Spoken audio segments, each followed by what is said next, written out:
स्तंभाला एकदम अंधार असायचं. मग मी खासदार झाली तर तिथे काय जेंट्स जातात, लेडीज जात नाही. मग मी तर काय कधी गेली नाही, पण आपल्याकडचे पोरं पायी पायी फार ताई फार कठीण मग आजकाल मोबाईल मध्ये व्हिडिओ काढून घेऊन येतात, मग मला दाखवत होते. मग मी म्हटलं अरे बापरे असं आहे का. मग कसं तिथे वरती लाईट बीट काहीच नाही, एकदम अंधार होऊन जातं म्हणे. तर मी माझ्या खासदार निधीमधून तिथे वरती त्या डोंगरावर लाईट बसवलाय ना, तो मी बसवून दिलाय.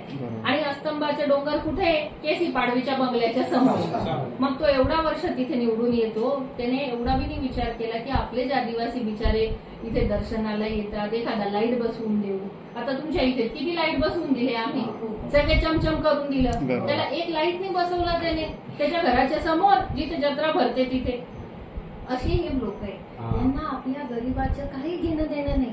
त्यांनी कुठल्याच आदिवासीसाठी कधी एक साधं एवढंस सुद्धा काम यांनी केलेलं नाही.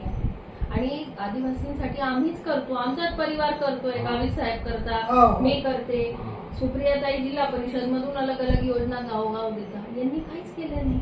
आता यांना तुमच्याकडे तुम्ही मतं कसे देणार. जर तुम्हाला काहीतरी त्यांनी खोटं सांगितलं तर ते तुम्ही मतं देणार. खरं तर त्यांच्याकडे बोलायला आहेच नाही ना.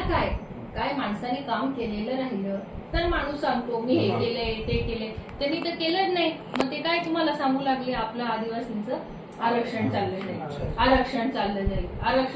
एवढे दिवस नाही गेलं आरक्षण. 10 वर्ष मोदी सरकार दिल्लीमध्ये होतं तेव्हा नाही गेलं, आजच जाणार का.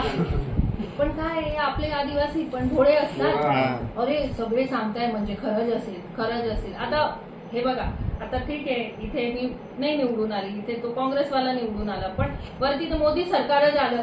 आता त्यांना काढायचं तर ते काढू शकता ना. काय करून घेईल तुमच्या इथला खासदार. मोदी सरकारने जर समजा ठरवून घेतलं, काहीच करू शकत नाही. पण मोदी सरकार असं करणारच नाही आहे. त्यांना करायचं राहिलं असतं 14 मध्ये निवडून आले, एवढे खासदार निवडून आले होते. 2019 मध्ये एवढे खासदार निवडून आले होते, तेव्हा करून टाकलं असतं. ते काय 24च्या इलेक्शनची थोडी वाट पाहिली असती जर त्यांना काढायचं राहिलं असतं तर. उलट मोदी साहेब आपल्या आदिवासी समाजासाठी इतक्या योजना बनवून देत आहे. एवढं काय देतात. आता हे धान्य वगैरे आपल्या रेशनिंगचं भेटतं, हे पहिले कमी भेटायचं. पैसे देऊन आपण रेशन दुकानदाराकडून धान्य आणा. आता काय फुकट आणतो आपण धान्य, पैसे थोडी लागतात. मग फुकट धान्य कोण घेत आहे, आपले आदिवासी घेऊन राहिले ना. कशा लोक घेतात, आपले आदिवासी जे गोरगरीब प्रत्येक गावागावात आपली लोक घेऊन राहिली. म्हणजे जास्तीत जास्त आदिवासी समाजाला मदत होईल अशा कामं आपलं सरकार करतं. आम्ही लोक करतो. आम्ही बऱ्याचदा त्या ठिकाणी जर आपल्यावर अन्याय होईल असं जर काय झालं, पहिले आम्ही भांडतो. तुमच्यापर्यंत येत पण नाही विषय, आम्ही तिथे लढाया करतो.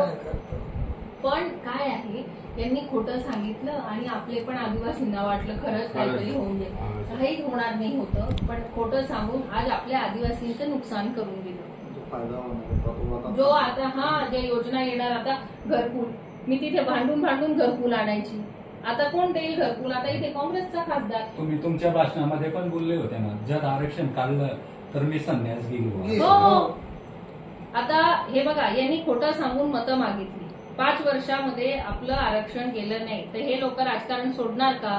हे मान्य करणार का आम्ही खोटं सांगून मत मागितलं, आता झालं नाही आम्ही सोडून देऊ राजकारण, असं करणार का. नाही करणार. तुम्ही तर खरंच काम केलं, खोटं काम केलंच नाही.